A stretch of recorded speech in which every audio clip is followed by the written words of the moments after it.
L'objectif que nous avons dans cette dépollution, c'est de conclure l'acquisition de ce site. Pourquoi? Parce que quand nous sommes arrivés ici, nous avons trouvé un ancien garage dont le propriétaire ne pouvait plus se défaire, ne pouvait plus vendre. Pourquoi? Parce qu'il y avait une contamination qui était due en partie à l'historique du site et d'une autre partie à une pollution même du garage. Et donc, pour débloquer les choses, nous avons simplement fait ce que des entreprises comme nous prêchons auprès de nos clients, c'est-à-dire nous avons acheté un site contaminé, nous l'avons dépollué, et c'est l'objet du projet, et suite à cette dépollution, maintenant nous avons des bureaux, des ateliers, et nous avons un lieu de travail pour l'ensemble des salariés de notre entreprise, qui est conforme. Et donc voilà, ça c'était l'objectif recherché en achetant un site pollué.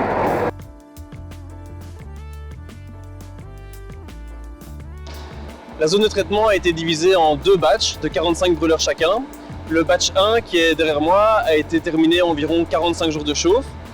Il est quasi entièrement démonté, on a juste gardé quelques tubes comme zone vitrine et comme zone de cours pratique. Et actuellement, on est en plein milieu du traitement du batch 2 depuis environ 2 semaines.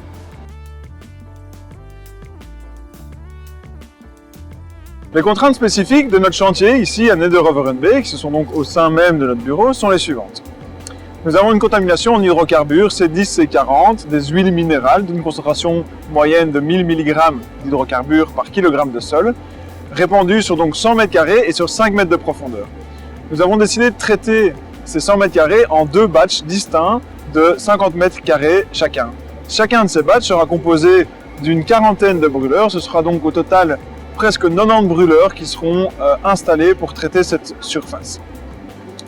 La technologie qui a été utilisée est tout à fait en adéquation avec la contamination que nous avons et avec les caractéristiques du chantier.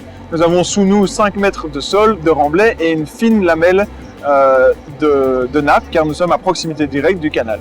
La technologie qui a donc été sélectionnée est l'ISTD, l'In Situ Thermal Desorption, qui est une technologie que nous avons développée au sein d'Amherst Technologies, et elle est implémentée avec nos Smart Burners, qui sont également des brûleurs développés spécifiquement pour cette technologie. Alors l'ISTD, en quoi ça consiste? Donc l'In Situ Thermal Desorption, l'ISTD, c'est donc du traitement thermique par désorption en in situ, c'est-à-dire directement dans le site, c'est-à-dire avec des forages verticaux dans le sol. On pratique également l'ESTD, qui est de l'ex situ thermal desorption, et ça se fait horizontalement principalement. Nous avons donc ici un brûleur qui consomme du gaz et qui brûle ce gaz pour en produire l'énergie, la chaleur. Cette chaleur est conduite à travers les tubes. Ce sont 2 tubes coaxiaux. La chaleur descend au sein même du tube interne. Elle remonte au sein du tube externe et lors de ce double trajet, la chaleur produite par la combustion du gaz est conduite à travers le sol. L'augmentation de la température du sol jusqu'à environ 250 degrés dans ce cas précis va provoquer l'évaporation des contaminants, les hydrocarbures en l'occurrence. Si nous avons des produits chlorés par exemple, les températures objectives seront bien plus basses, de l'ordre de 100 degrés, parfois même moins.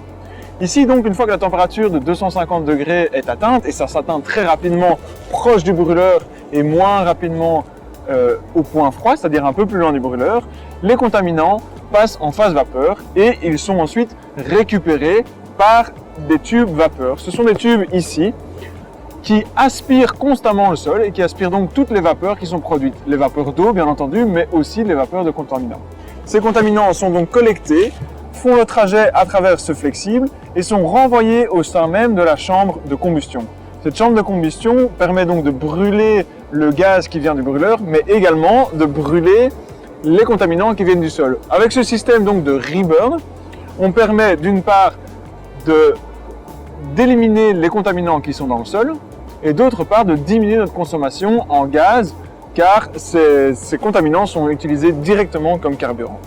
C'est donc ce système ici qui permet de transformer une contamination en hydrocarbures ou autre contaminant organique dans un sol vers un sol qui est propre et des produits de combustion qui sont simplement composés de CO2 et d'eau.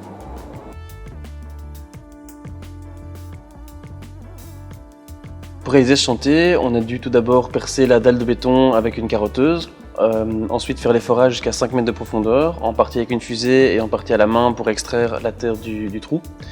Une fois que les forages étaient faits, on a pu mettre les tubes de chauffe dedans, remplir les trous de gravier. Ensuite, installer les corps de brûleurs et puis les brûleurs par-dessus et finalement installer les réseaux qui vont alimenter ces brûleurs en électricité, gaz naturel, propane ou diesel.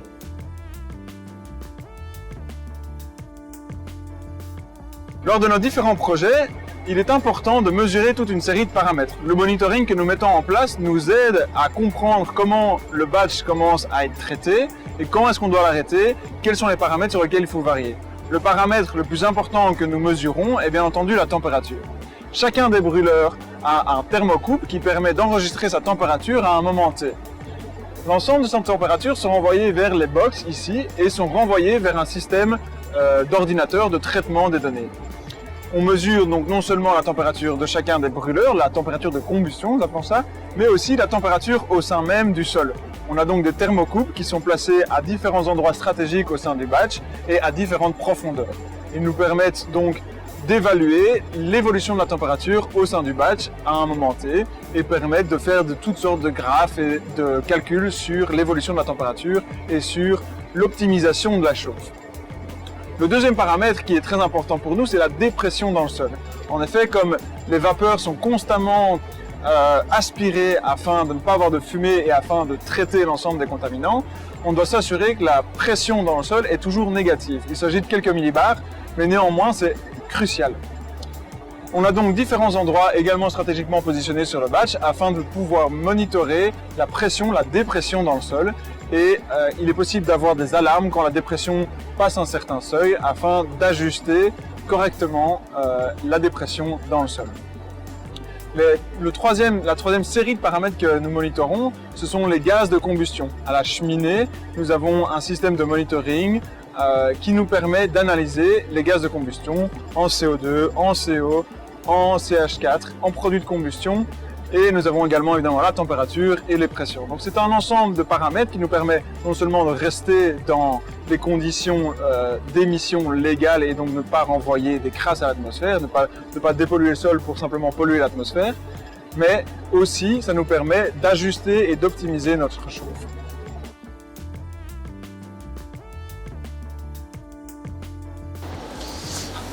Ce chantier prenant place à nos propres bureaux, chez Amorce Technologies, nous avons décidé d'y ajouter certains de nos projets de recherche et développement. L'innovation est un thème central au sein d'Amorce Technologies et nous sommes en constante recherche d'amélioration de notre procédé.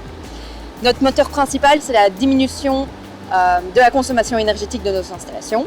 Et nous avons beaucoup de projets de recherche et développement en parallèle qui sont basés sur 3 axes principaux, qui est l'augmentation de l'efficacité énergétique de nos brûleurs, la diminution du temps de traitement et l'amélioration du suivi de traitement. Nous utilisons ce chantier comme un terrain de jeu. Outre nos projets de recherche et développement, nous avons demandé aux employés et ingénieurs d'Amorce Technologies s'ils avaient des idées de choses à tester, à incorporer sur le chantier. Et nous avons mis ça en place. Premièrement, il faut savoir que nous utilisons 3 types de combustibles sur ce chantier. Il y a des brûleurs qui fonctionnent au gaz naturel, des brûleurs qui fonctionnent au propane et des brûleurs qui fonctionnent au diesel. Et donc, un des tests que nous faisons ici, c'est que nous avons rajouté énormément de capteurs, de senseurs de température un peu partout sur le chantier pour pouvoir justement étudier la montée en température pour les 3 différents types de combustibles. Nous utilisons des programmes de simulation. On va pouvoir utiliser les données récoltées par tous les senseurs sur ce chantier pour adapter les programmes de simulation et faire en sorte qu'ils collent le plus à la réalité. Par la suite, on va pouvoir utiliser ces programmes de simulation pour pouvoir faire des prédictions de plus en plus précises sur nos futurs chantiers. Un autre projet de recherche et développement qu'on a mis ici, c'est ce brûleur diesel qui a été développé dans le département d'innovation. Donc c'est la nouvelle génération de brûleurs diesel d'Amorce Technologies et nous suivons son efficacité par rapport aux modèles classiques, ceux qu'on utilisait jusqu'à présent. Enfin, voici un capteur que nous expérimentons. Ce capteur permet de détecter les hydrocarbures dans les vapeurs. Le but ici est de déterminer s'il nous permet de prédire l'état de traitement des sols environnements. Donc voilà, vous avez un aperçu de comment se traduit l'innovation chez Amorce Technologies.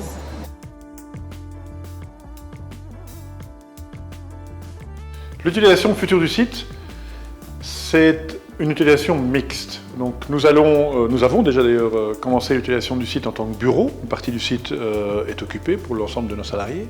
Et la deuxième utilisation du site, c'est une utilisation d'atelier. C'est là que nous fabriquons nos brûleurs, c'est là que nous faisons l'entretien de notre matériel. Donc ce site est un site vivant et continuera à l'être finalement, sans plus aucune restriction qui est liée à l'état environnemental, au état pollué du site. Pour conclure, je voudrais simplement encourager